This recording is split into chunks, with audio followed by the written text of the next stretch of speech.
Assalamualaikum warahmatullahi wabarakatuh.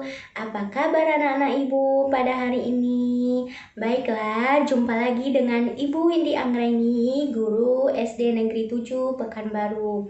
Nah, pada hari ini siswa-siswa ibu kelas 6 akan belajar tema 2, subtema 3, yaitu tentang manfaat hewan dan tumbuhan terkait habitatnya. Baiklah, sebelum masuk ke materi, apakah anak-anak ibu masih ingat apa itu habitat? Nah, habitat adalah tempat tinggal makhluk hidup. Ya, manfaat hewan dan tumbuhan bagi manusia dan lingkungan. Makhluk hidup ini terdiri dari manusia, hewan, dan tumbuhan. Seperti halnya manusia, hewan dan tumbuhan juga memerlukan tempat hidup. Nah, selayaknya kita yang memerlukan rumah untuk tempat tinggal, hewan dan tumbuhan juga. Nih, hewan dan tumbuhan memerlukan tempat khusus untuk hidup. Contohnya seperti ikan hidup di air. Kemudian kambing, sapi, ayam hidup di darat. Nah, kemudian ada sayur dan buah-buahan hidup di dataran tinggi. Kemudian hewan dan tumbuhan itu diciptakan Tuhan untuk memenuhi keperluan manusia. Secara umum, manfaat hewan dan tumbuhan bagi kehidupan manusia akan Ibu jelaskan berikut ini. Yang pertama, kita masuk kepada manfaat hewan. Nah, yang pertama yaitu sebagai bahan makanan. Hewan digunakan manusia sebagai bahan makanan yang mengandung protein hewani. Hewan dimanfaatkan untuk diambil daging, susu, dan telurnya. Sebagai contoh, ayam diambil daging dan telurnya, kemudian sapi diambil daging dan susunya. Yang kedua yaitu sebagai pembuat pakaian. Selain sebagai bahan makanan, manusia juga memanfaatkan hewan untuk membuat pakaian. Sebagai contohnya yaitu bulu domba digunakan untuk membuat kain wol. Selanjutnya kita masuk yang ketiga yaitu untuk membuat berbagai kerajinan.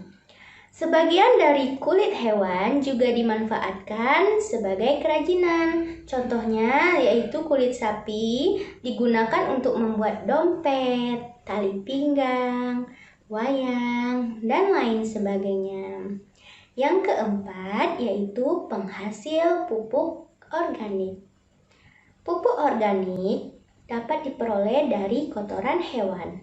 Pupuk organik yang terbuat dari kotoran hewan tidak membahayakan bagi lingkungan. Yang kelima yaitu dimanfaatkan tenaganya. Nih, selain dimanfaatkan bagian tubuhnya, hewan juga dimanfaatkan tenaganya. Nah, sebagai contoh, kalian pernah melihat delman? Nah, delman menggunakan tenaga kuda. Kemudian, sapi digunakan untuk membajak sawah. Nah, itu tadi pemanfaatan hewan bagi kehidupan manusia. Selanjutnya kita masuk yang kedua yaitu manfaat tumbuhan. Tumbuhan juga dimanfaatkan untuk keperluan manusia. Ya, sebagai berikut. Contohnya yang pertama yaitu sebagai bahan makanan.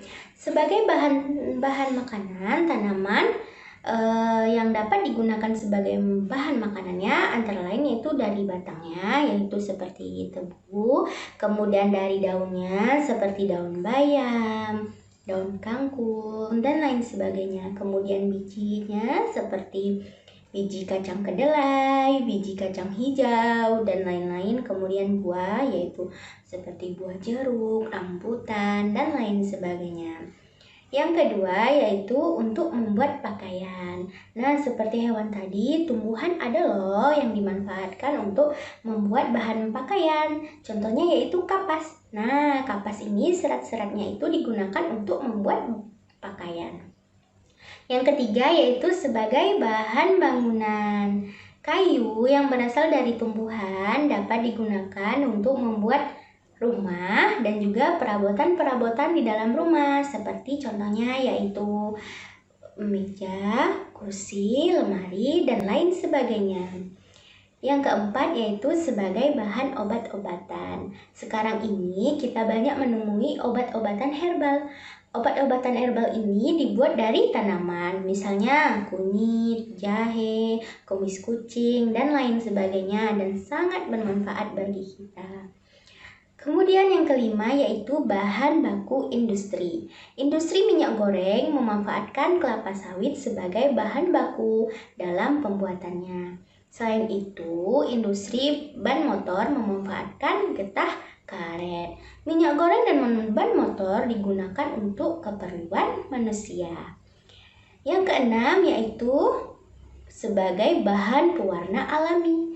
Tanaman juga dapat digunakan sebagai bahan pewarna alami, misalnya buah naga, wortel, kunyit, pandan, dan lain sebagainya.